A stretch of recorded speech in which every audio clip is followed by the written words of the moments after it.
All right. And with that, I'd like to introduce our next speaker, Colonel retired JC Vega. He's the Chief Information Security Officer of DEVO. He is from Santa Ana, California, with deep Raices or roots in the Hispanic community. JC is the son of Mexican immigrants. His dedication to the community and nation is exemplified by his 29 years of service in the U.S. DoD, in the Army, in multiple leadership, advisory, and mentorship roles that included CIO, CISO, CTO, board member, advisor, chief of staff, director of cyber operations, and cyber instructor at the U.S. Military Academy at West Point, where I met him. JC is a proven executive, strategic leader, cyber visionary with over 3 decades of leadership roles and experience. JC has led operations in high-stress environments characterized by demanding standards and intense operational schedules. He possesses an extensive experience in building strategic cyber programs at the Army national level and leading professional operations, research and technology teams in preparations for combat and support missions in the most hostile environments. Let's give it up for Mr. JC Vega. JC, how are you? I'm doing great. Glad to be here. What better way to spend my Saturday than with this group here? Thank you very much for being here and for doing this for us. I appreciate it. I recognize some of the names in the chat on YouTube, and so I'm excited to get started.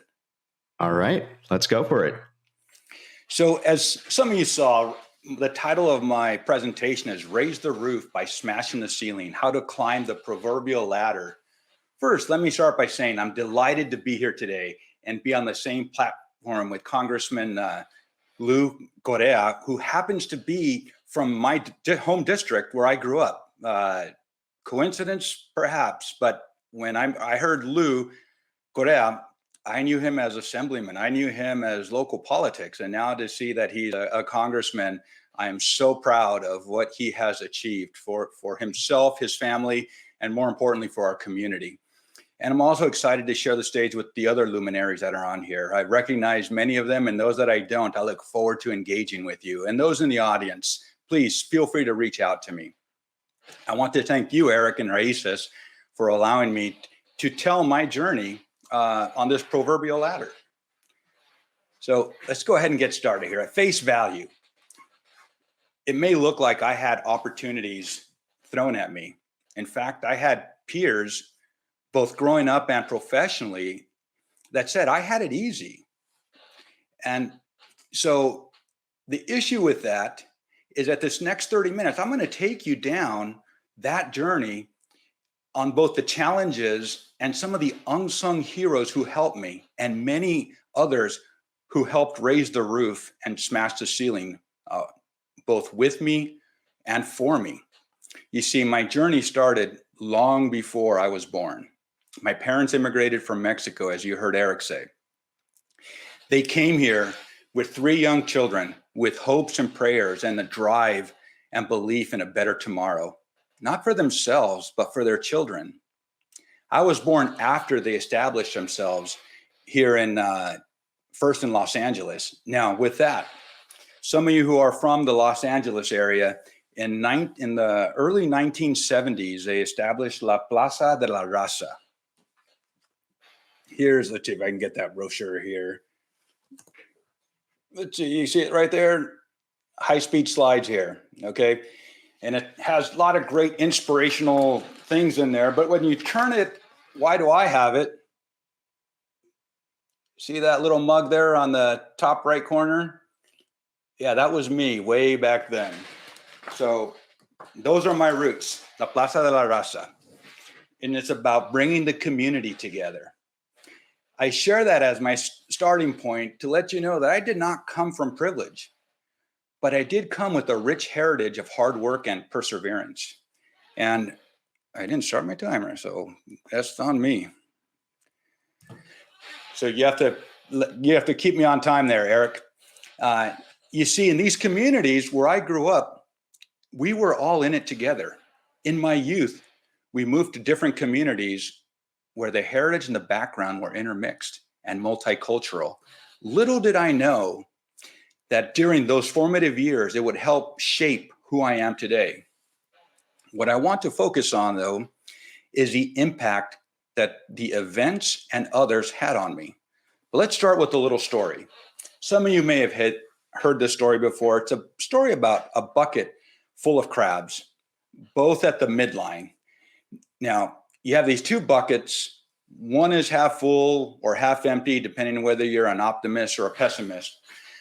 But you put these two buckets side by side and you leave them in the center of the room. And you want to see what happens. So the next hour you come in and one bucket is completely empty. Every single one of the crabs is gone. And the other bucket, it's at the same level. All the crabs are still there. So you ask yourself, what is different about these two buckets of crabs? One is empty and the other still has every crab. So like any good cyber guy, we have tools. We can find this out. We can do forensics.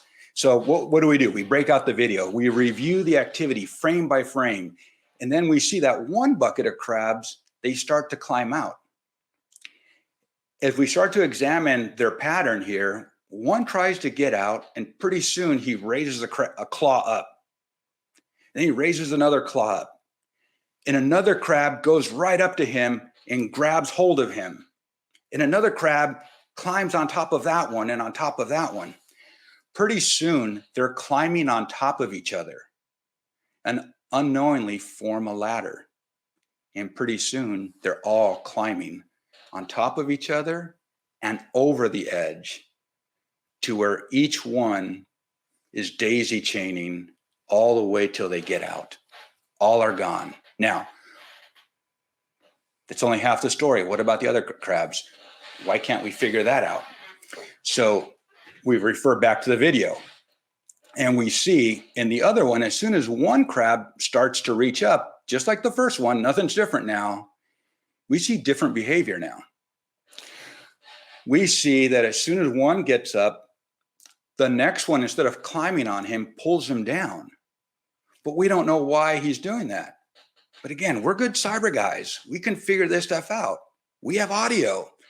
So we start to listen to the dialogue going on and you hear the crackling.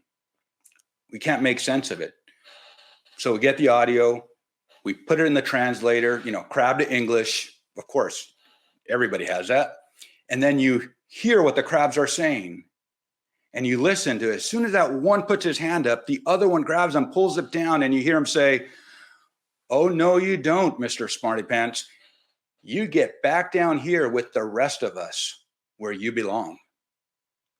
Now, at this point, when I'm speaking to a live audience, I pause and I see if my dad joke bombed or if I actually had a reaction. I'll assume that you guys are all laughing out there and having a good time because I'm the optimist. But what this story illustrates is that while the crabs may be biologically the same, culturally, they are very different. You see, the first set of crabs had a duty to one another, both to climb and reach up and also reach down. But sometimes some of those crabs were the base. While they were all the same size, the ones on the base were the giants and the shoulders that the other crabs were standing on top of. And a question I asked the audience at this time, at a certain point is in our lives, we are the crabs. And what role are you playing? Are you the one in the first or the second bucket? I'm going to get to the backstory a little later here, but one thing about climbing is you have this ladder, you have this support structure. So as you saw the crabs naturally form it in the story, in our career path, we have these ladders also that we have to climb and we have to create them and we have to build them from the tools that are given to us. So, but we have to have direction because as you've also heard, that bucket could have been a frying pan. It could be a frying pan out of the frying pan and into the fire. So without direction, you can be lost. So as Lewis Carroll wrote, if you don't know where you are going, any road will get you there. So with this proverbial ladder, you need to know where you are going. But there's a challenge because you don't know what you don't know. When I mentor youth, like Boy Scouts or executives in some of the roles that I have and had, I always ask them to help me identify what they are after. What are their strategic goals? And the youth and the seniors alike, they may not know what they want. And we don't know what they want. So I break it down into 3 simple objectives. Everything you are working for comes down to priorities of these 3 simple things. If you know these and you internalize it, this will help you decide what the next rung on your ladder should be. And keep in mind, these priorities change. They are not static. So once you reach a certain rung, it's time to reevaluate. Now, what are those 3 strategic priorities? So first of all, and these are in no particular order. There's no priority here. First priority is quality of life. That's a standard of health, comfort, happiness experienced by you. Quality of life allows you to live the lifestyle that you desire. It includes location, the income you receive, whatever it is that you can really appreciate life at that moment in time. The next priority is advancement opportunity. That means that this rung will help you get to the next level, the next rung. For some, it could be the development of a skill. For others, it could be taking a job that's a prerequisite for the next, or going to school. Now, the third one, this one is job satisfaction. What that means is if you weren't paid to do this task, you would probably do it on your spare time. Now, I talked about 3 things: quality of life, advancement opportunity, and your job satisfaction. Those are the 3 things. If you kind of categorize everything and you look at the opportunity you have and you measure it against those 3 and which one is most important to you at this point in time, it'll give you direction both on what you want, but also equally important on what you don't want. So I'm going to offer you a little inside game here as you're talking about jobs and opportunities. I hire a lot of people. And when I do that, you always get the question, what do you do on your spare time? Tell me your hobbies. And I'll tell you, there's a lot of answers that you receive. The best answers for me, when I receive them, are answers that align with the job they are applying for. That does 2 things for me. It means that if they get this job, they would already do it on their own. I mean, they'll be very satisfied with what they're doing at work. And that also will satisfaction translates into satisfaction with the team. They're going to blend in well.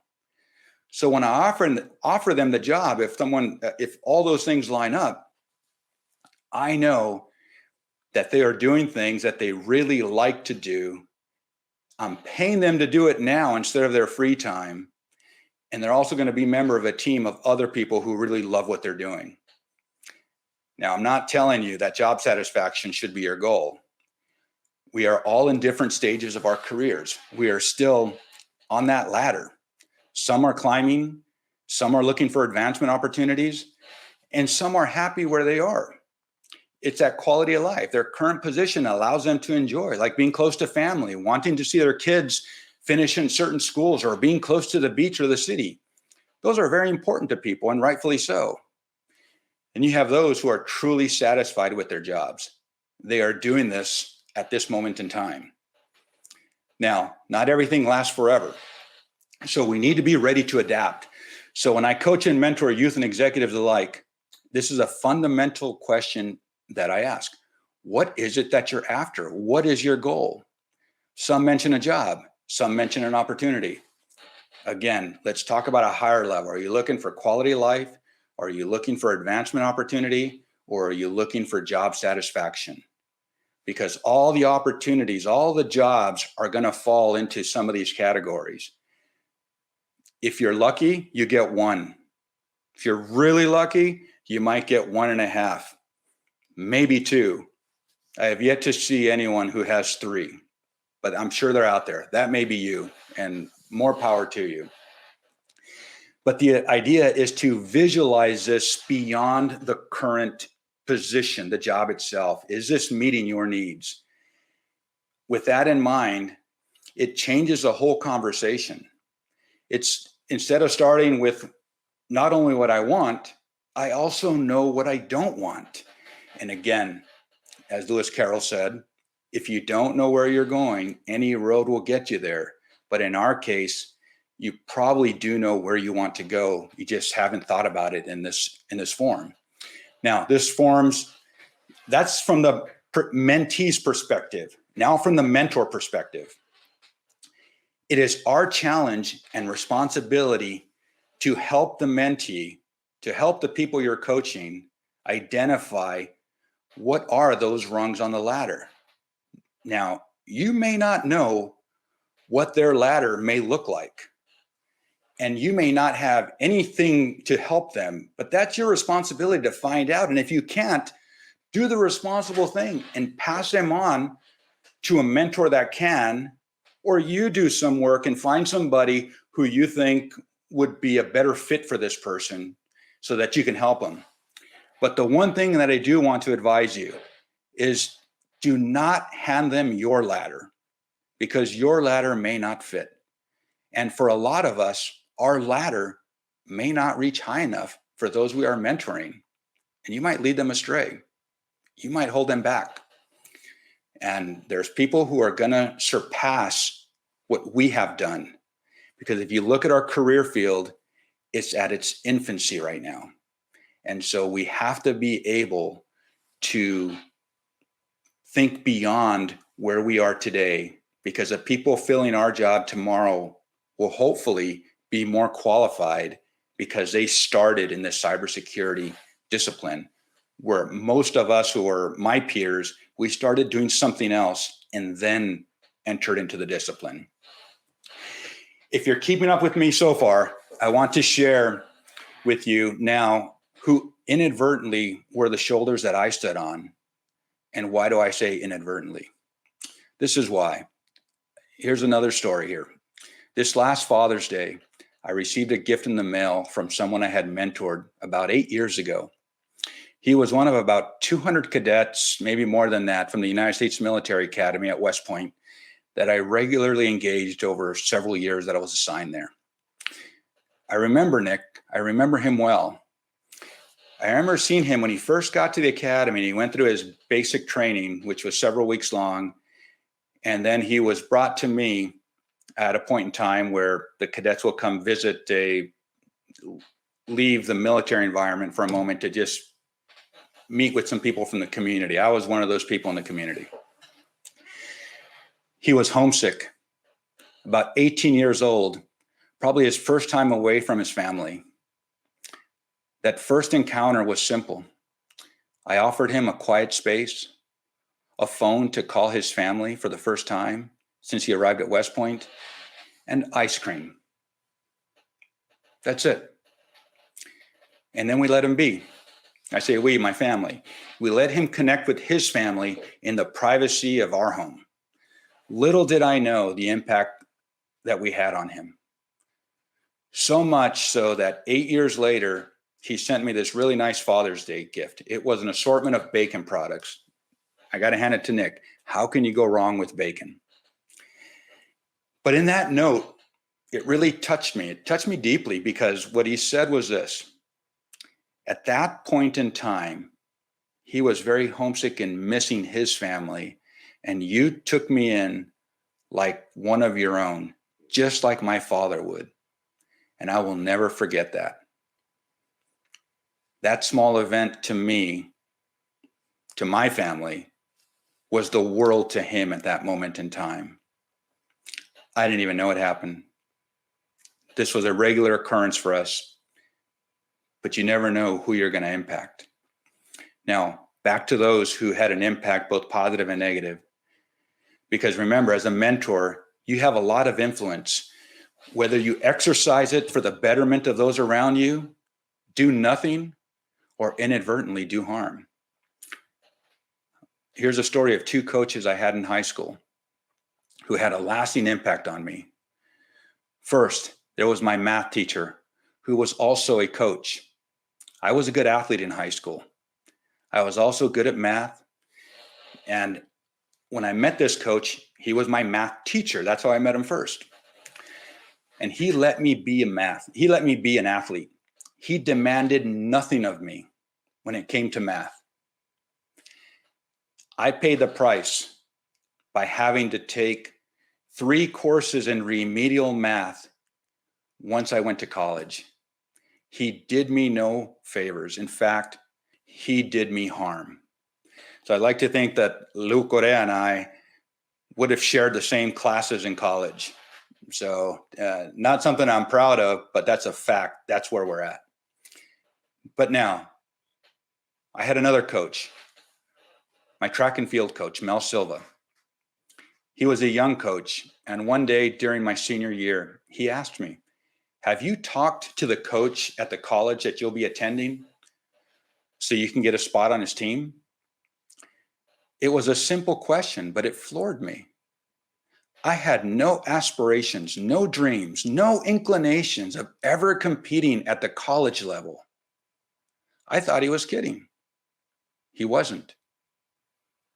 And what he did that day with that conversation is he showed me rungs to a ladder that I never knew existed, that I, in my dreams and my framework, I could not imagine.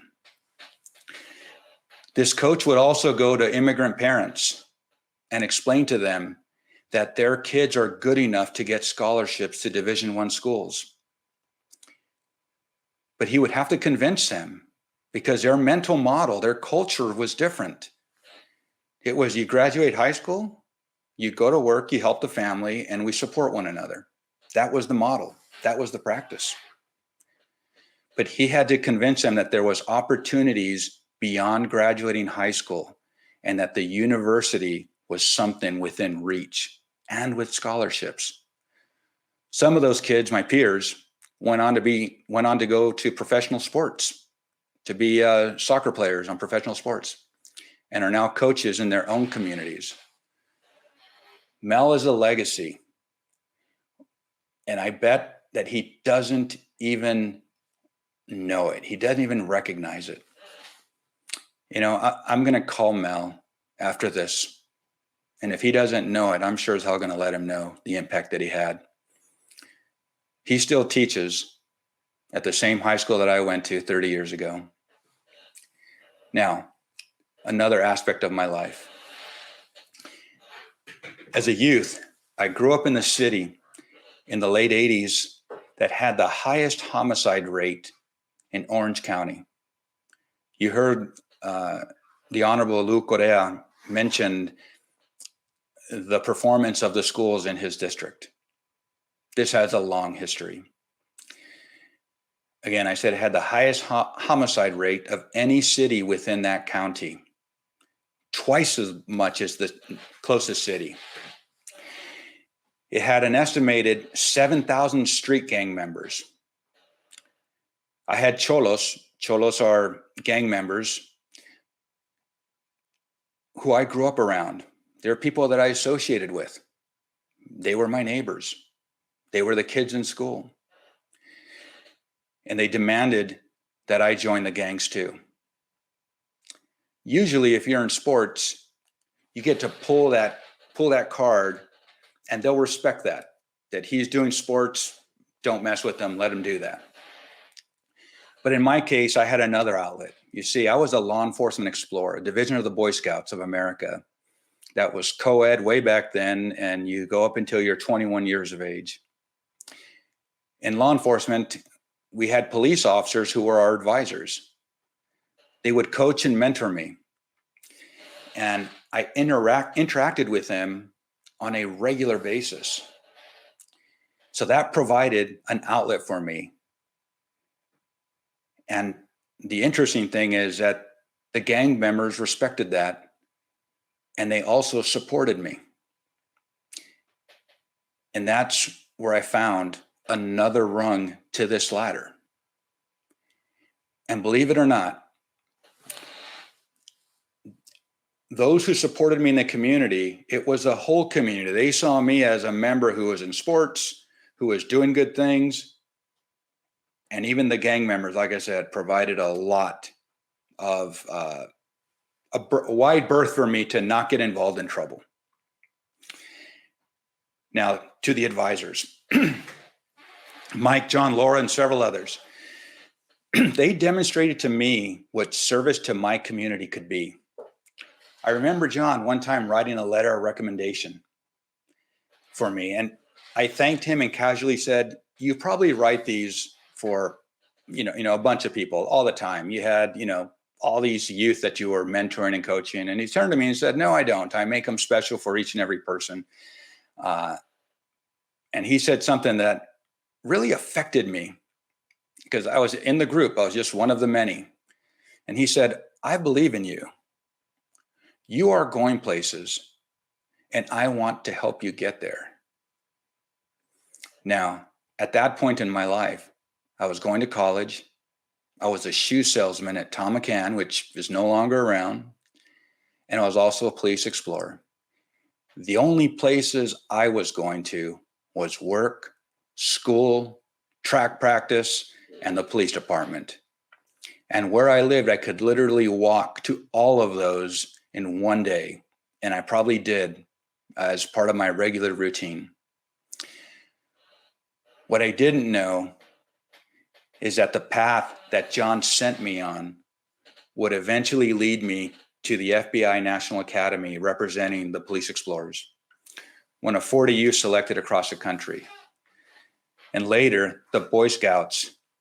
I was a youth ambassador for the United States to the '88 Olympics. My world opened up, rungs upon rungs that I never would have known existed. Not because of me, but because of these giants. These giants whose shoulders I stood on, and they probably don't even see themselves as superheroes. They're your neighbors, they're the people, they're the coaches, they're the teachers, they're regular members of your community, and hopefully they are you. That they are you. One of the last things that I accomplished before I retired from government service was that I helped establish the Army Cyber Institute, a research center for cybersecurity and cyber warfare at West Point. Additionally, I helped start a new career field of cyber for the Army. I received guidance from the late General Ray Odierno, God rest his soul, the then Chief of Staff of the Army, senior most general in the Army at that moment. And he gave me a challenge, gave our group a challenge, is fix cyber in the Army and help us prevent strategic surprise from our enemies and our threats, both foreign, abroad, and domestic. He said three things that stuck with me that I'll always remember. First, he said, when we submitted our first plan, "You're not thinking big enough. The initial plan is too small. It's just a research organization." He said, "You need more of everything to change cyber in the Army." As a mentor and coach, we talk about thinking outside the box. Smash that box, because that box may limit you and your mentee. You got to think big. Help them think big. The second point that he said was, who could tell you no? He was a highest ranking general, like I mentioned it, and he said, Only I can tell you no. When it comes to that, others could recommend, but only he could be the definitive no. So that means others could recommend no or say yes. That's the only options they had. And trust me, there's a lot of people in your life, in our life, who are going to tell you no. And here's what I tell you: do not accept no from those who are unwilling or don't have the authority to say yes. Let me say that one more time. Do not accept no from those who are unwilling and who don't have the authority to say yes. Skip that rung as you climb to the top. Whenever my team is evaluating projects, we look at the decision points. We look at the decision makers. And if they can't authorize yes, then they are not the decision maker. We move on to the next person. But here's another tip that I'll tell you. I say this to all my mentees. Don't self-select out. Don't take your hat out of the running. So with these scholarships that Eric mentioned, he said there's 2, and there's probably hundreds of people who are eligible, thousands who are better qualified than you. But I can tell you this, they're only going to look at the applications that were submitted, and that's who your competition is. And that number, compared to the thousands, is going to be very small. Do not self-select out. The third point that Jen Ordiano made was that if the rules don't fit and the law does not allow you to accomplish your goals, then change the rules, change the law.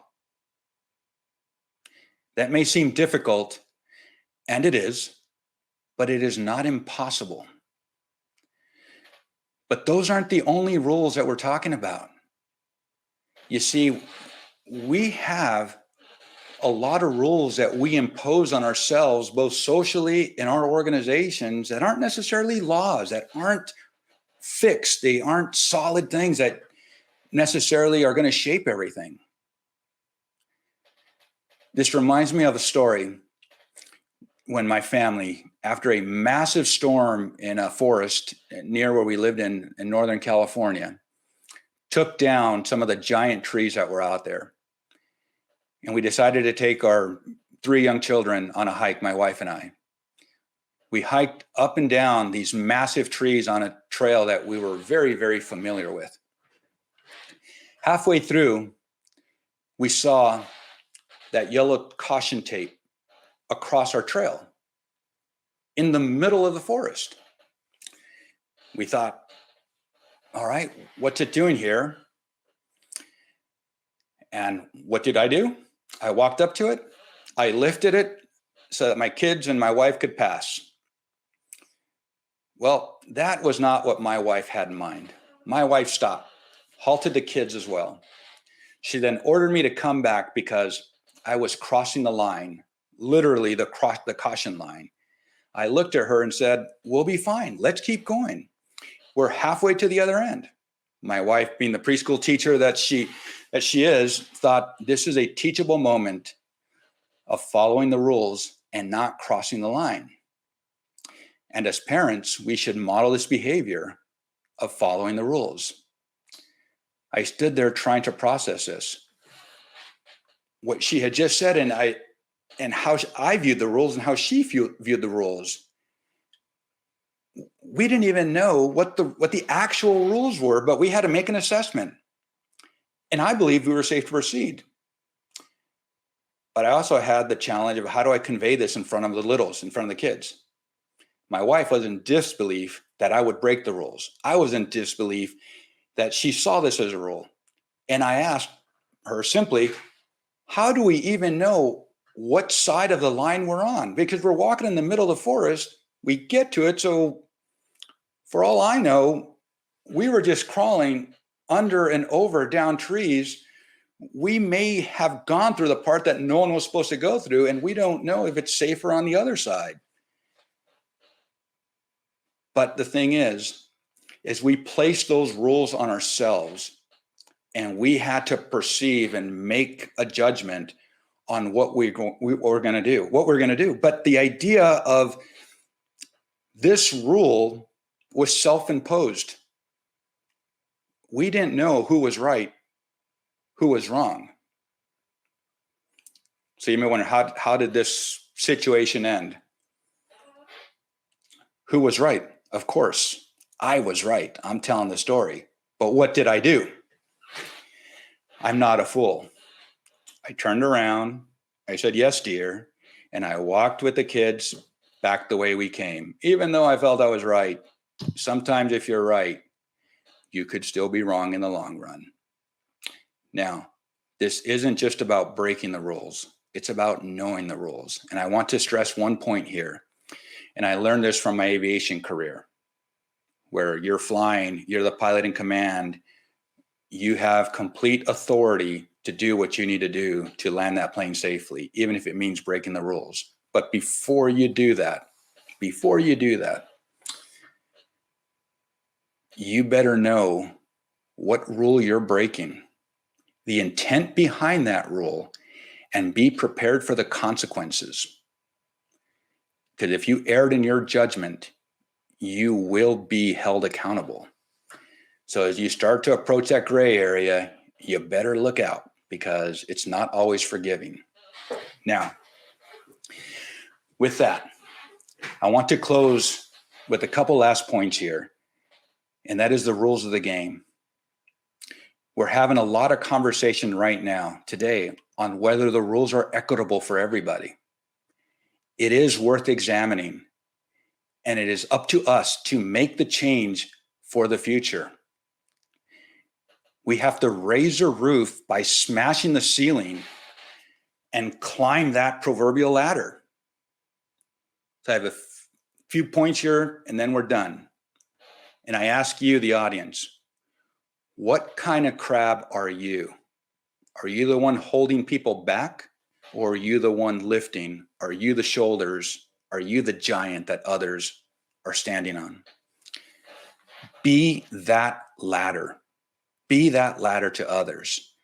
Smash that ceiling so others can climb, mentor, coach, reach out, and raise the roof by being the change agent. Question the status quo. Change the rules so that more can reach new heights. Raise the roof.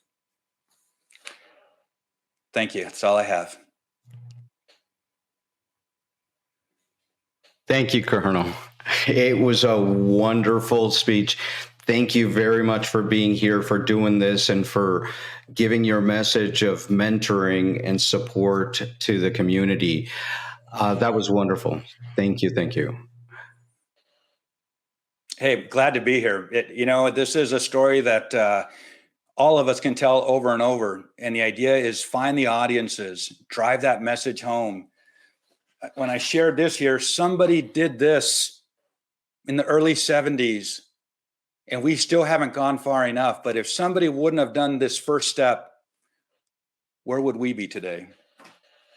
Right.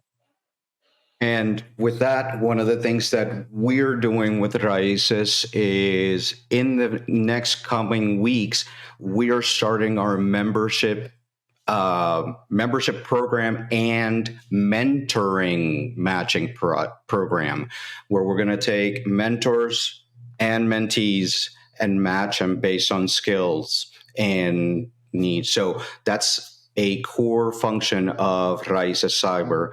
So thank you for putting I'm that. Looking forward to it. Yeah, that's going to be. I wish to be a part of it. I'm on record. I want to be a part of it, Eric. Wonderful. Will do. I'll hold you to that. All right. Thank you. All right. Thank you, JC.